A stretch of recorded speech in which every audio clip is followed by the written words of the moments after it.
عبداللہ بن مسعود کہاں صاحب النعلین والوسادہ، نبی صلی اللہ علیہ وسلم کا جوتا سینے سے لگا کے بیٹھتے تھے اور آپ کی مسند اٹھائے رکھتے تھے۔ اللہ اکبر۔ اور علماء کا جوتا اٹھانا، اللہ اکبر۔ ابو اسحاق ابراہیم ابن اسحاق الحربی امام احمد کے شاگرد ہیں، صاحبزادہ تھا امام ابو یوسف رحمۃ اللہ علیہ کا پڑپوتا تھا۔ امام آئے ابو اسحاق، اس نے جوتا اٹھایا اور سنبھال کے رکھ دیا۔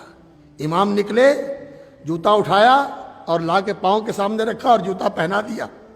انہوں نے دعا دی، غفر اللہ لکا، اللہ تجھے بخش دے۔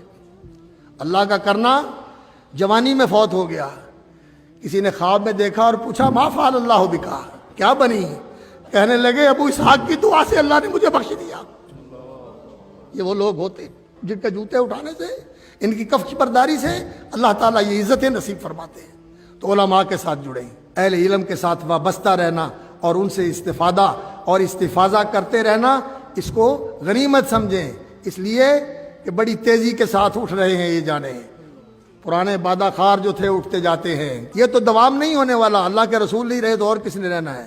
اصل بات یہ ہے کہ آپ کو ان کا جانشین بننا چاہیے۔ علم کے اوپر محنت کیجیے، پختہ عالم بنیے، علم کے لیے اپنی توجہات کو اور اپنی ترجیحات کو مرکوز کر دیجیے۔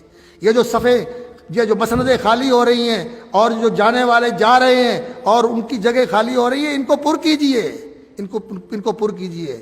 اور اس امت کا عروج اور اس امت کا اللہ رب العزت نے اقبال اور اس کی ترقی اور اس کی سربلندی اور سرفرازی اگر اللہ رب العزت نے رکھی ہے تو دین کے اندر رکھی ہے، اسلام کے اندر رکھی ہے، اور کسی چیز میں نہیں ہے۔ اور اسلام بھی خالص اسلام، اور اسلام بھی وہ اسلام جو نبوی اسلام ہے، جو عہد راشدی کا اسلام ہے، جو دور صحابہ کا اور دور قرون الخیر کا اسلام ہے، اس اسلام کے اندر اللہ نے اس دین کی بقا بھی رکھی ہے، اور اس امت کی احیاء اور اقامت بھی اللہ نے اسی دین کے اندر رکھی ہوئی ہے۔